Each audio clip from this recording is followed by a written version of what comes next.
YouTube, welcome back to the channel, you guys. It's the Real Nathan Daly. You already know what time it is. We are going to break down this officer involved shooting. I have the full body cam for us to react to, you guys. And listen, this is a tragic situation, but nonetheless, you guys, we have to cover it. And here's the unique thing. There's a lot to unravel behind this case. I'm going to break down the police policy and procedure, the law. Was this a justified shooting? You guys, we're going to cover it all. I'm going to give you my opinion at the end. And for those who don't know and you're new to this channel, you guys, I'm a 13-year law enforcement veteran. I am probably one of the most qualified people to speak on this subject. I myself have used my firearm in the line of duty.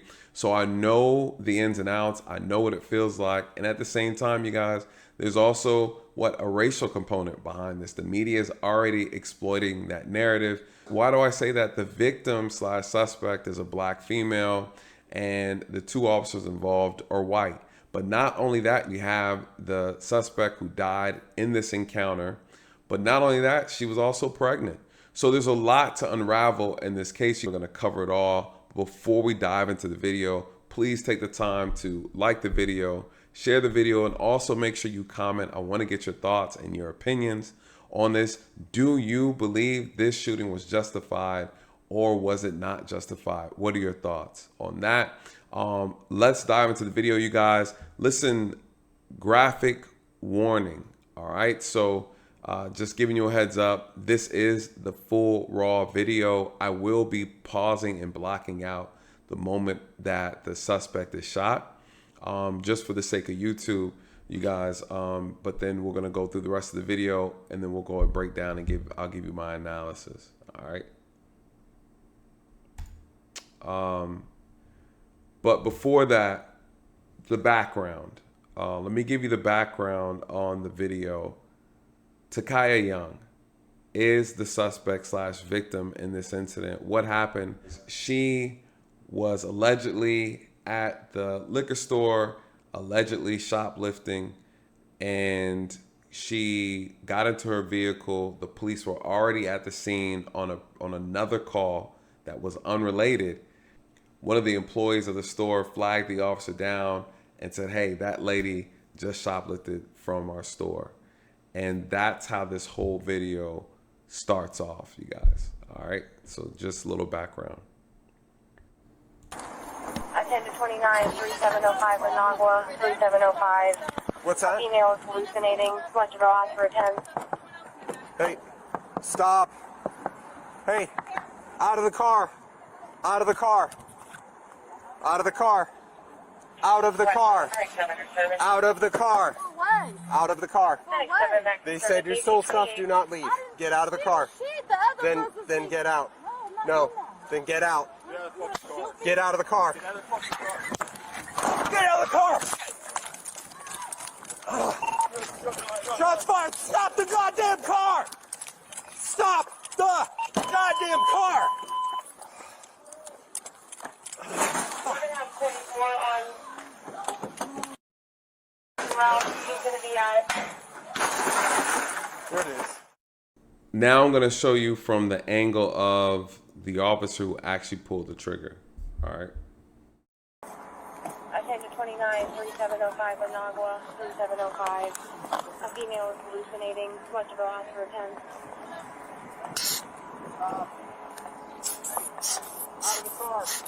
Out of the car. Out of the car. Out of the car. Out of the car. Clinic 7 back in service, 1828.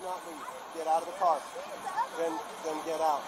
No, then get out. Get out of the fucking car. Get out of the car. Get out of the fucking car. Get out of the car. Shots fired. Shots fired. Stop the goddamn car. Stop the goddamn car. We're going to have a 44 on the route. He's going to be at. What do we have here? We have an officer who was flagged down by an employee of a store who alleges that this lady driving this Lexus has committed a crime. I know people talk about what shoplifting this is that. It doesn't matter. You guys, honestly, it doesn't really matter. The officers are obligated to investigate. That is their responsibility. So once they've been notified of a potential crime, their job is to investigate. And that moment, you guys, they have probable cause to go and inquire and investigate more. What does that mean for them? That means that once they go and make contact with her and say, ma'am, you are at this point, you're under investigation. You're not free to go, you guys. When you're under investigation by an officer in reference to being suspicious of committing a crime, you are not free to go and you have to cooperate, right? That's what it is. Any resistance, then you are at that point in time obstructing justice. So what happened in this video? Did the officers have a legal reason to be there? Yes, they were actually already there on another unrelated call. Then they're flagged down by a citizen. They go and they make contact with the citizen. And what does the officer do? The officer asked her to get out of the vehicle. Right? So let's play the initial conversation. 5. What's that? Female is hallucinating. Much of our for 10. Hey, stop. Hey, out of the car. Out of the car. Out of the car. Out of the car. Out of the car. All right. So let's analyze that. The officer asked her to get out of the car. Now, a lot of people are going to say, okay, well, we don't like the way he did it, and this wasn't maybe professional. One of the biggest things I talk about on this channel all the time that I cover, you guys, is officer professionalism. That doesn't change the fact that you were giving an order and the order was lawful. You may not like the way the officer went about giving the order, but nonetheless, the order is lawful and it's legal. So he asked her to get out the car approximately 6 times before she responds with what? Overall, in its entirety, I believe they asked her 9 to 10 times to get out of the vehicle, and she refused. After the 6th time that he asked her, she rolls her window down and she says, for what? All right. Now, in this situation, the officer is obligated, if it's safe to do so, to tell her the reason why he needs her to get out the car. The reason why she's being investigated, the reason for her being detained in this moment, because she's under investigation. This is lawful, right? Now, the vehicle appears to be parked. The other officer steps in front of the vehicle. Now, many people are going to say, officer, he put himself in harm's way. Well, yes and no, right? Yes and no. The vehicle's parked. She is not supposed to run over the officer, right? That's just a fact, you guys. There's no way around that. You just can't do that, right? Whether the officer's there or someone else is there, you're not allowed to run people over, right? It's just that simple. So let's hear what she has to say after she asks the officer for what, which it's in her right to do so. You have a right to inquire why an officer is giving you an order. All right. Out of the car. They said your stole stuff, do not leave. Get out of the car. Then get out. So he told her, he gave her the reason he is asking her to get out, because they said you stole something. I need you to get out the car. She's still not cooperating, you guys. He asked her again, a total of 9 times he asked her to get out of the vehicle. She said no. All right, let's be clear on that. She said no. At this point in time, this is obstruction, right? This is obstruction. All right, here we go. No, then get out. Get out of the car. All right, no, I'm not getting out. And then what did she say? Are you going to shoot me? Right? These are her responses.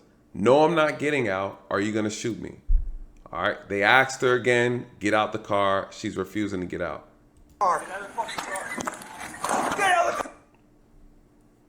Now, the officer is in front of the vehicle.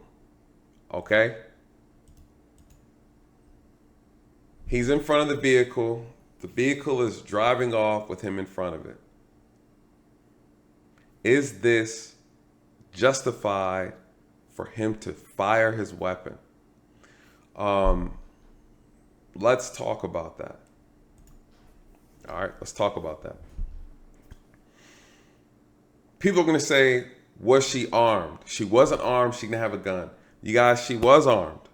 She was armed with a vehicle. You guys, the vehicle is a weapon. That's just a fact. That's what the courts look at. That is a fact. Was this a justified shooting? Based on the law, yes, it is. All right, it is. Why is that? You guys, the law states that you cannot put an officer in fear of receiving great bodily harm or death. If you do that, the officer is authorized to use lethal force against you, whether you like it or not. You guys, that is how it works. She checked all the boxes, whether you agree with it or not. Now, what's the other part of this? Did he have to shoot? Probably not. You know, one of the unique things about policing is just because you're authorized to use deadly force doesn't mean you need to use deadly force. The law is going to support you if you check all the boxes, right? That's just the reality of policing. You may not like that. Well, bless your heart, you guys. It doesn't matter what you like. It's what the law says you're allowed to do. We can argue whether or not we think that's fair or not. Well, then that becomes a moral thing, right? Not a legal thing. A lot of us like to argue the morality of an action versus the legality of the action. The morality of the action is it's jacked up. No one should have to die from this type of encounter. At the same time, we can't examine the police's actions and you refuse to examine the actual suspect's actions. It just doesn't work that way. Why do I say that? On this channel, you guys, I say it all the time, comply to survive. Unfortunately, a lot of shootings involving the police and an African-American person, a black person, you guys, the majority of the time, there's a level of resistance. And that level of resistance, the outcome behind that is somebody ends up getting hurt, whether it's the officer in the process of trying to effect an arrest, or it is the actual suspect / victim who is then receiving the response of the officer through their level of force. Now, what is the problem with this, you guys? One thing I tell you guys all the time on this channel is you only have control over your own actions. You don't have control over the consequences. So when I say comply to survive, I'm not just saying that because it sounds catchy. What do we know about the situation? How could this have turned out differently if she would have complied? If she would have listened to the commands that the officer had given her, you guys, she would have been alive today. Her child would have been alive today. People are saying, okay, well, she's pregnant. The baby died. Listen, that is actually, unfortunately, a non-factor. It's a non-factor. Why do I say that? It's her body. It's her choice. She's responsible for the child in her stomach. She put herself in an uncompromising position. And unfortunately, it cost her and the child their life. This is not an easy case to digest, but it is an easy case to analyze according to the law. Did the officer violate any of his policies? Probably not. And again, I think the tragic thing behind this is the fact that a person lost their life and an officer took a life, 2 lives, right? Depending on who you talk to, right? You know, remember in this country, we're still trying to determine whether or not the child is alive at any point in time in the stomach. So there's complexities to this case. Does this case have a racial component? A lot of people are going to say, well, if she was white and she was pregnant, she wouldn't have been shot. You guys, that's also false. There have been pregnant white women who've been shot by the police before, by white officers. This has nothing to do with race. This has everything to do with behavior. This has everything to do with not following instructions, not listening to what the officer said. And you guys, at the end of the day, you can't drive off with an officer in front of the car. You just can't do it. What's the outcome going to be with this? More than likely, it'll be considered a justified shooting. Again, what do I believe? I believe that just because you can use deadly force in a situation doesn't mean you have to use deadly force. And so unfortunately, you guys, each officer is different. And when you decide you want to gamble and play Russian roulette with an officer, you know, you're going to get what you get. And that's just the harsh reality of policing in America. Overall, you guys, this was a tragic situation, and I just believe this could have been avoided like so many others, which is why I'm such a strong advocate in preaching the message of comply to survive. Comply to survive. It's not going to kill you if you follow instructions. There's no reason why her life should have been taken, regardless if we think the officer's actions are warranted or completely justified or not. One thing's for sure is if she didn't try to run him over, regardless of how fast she was going, you think 2 miles, 3 miles per hour, if you check the boxes, you guys, again, you're out of here. All right. You're going to be given a soul bond and it's done and over with. And all that for nothing. Too many people die behind the hands of law enforcement over just foolishness, on just complying. So anyways, let me know your thoughts. Do you think this is justified? What's the outcome of this? I want to hear what you have to say. Again, prayers out to the family and the friends. This was definitely a tragic situation. Anyways, you guys, like, comment, share, subscribe. With that, good night. God bless.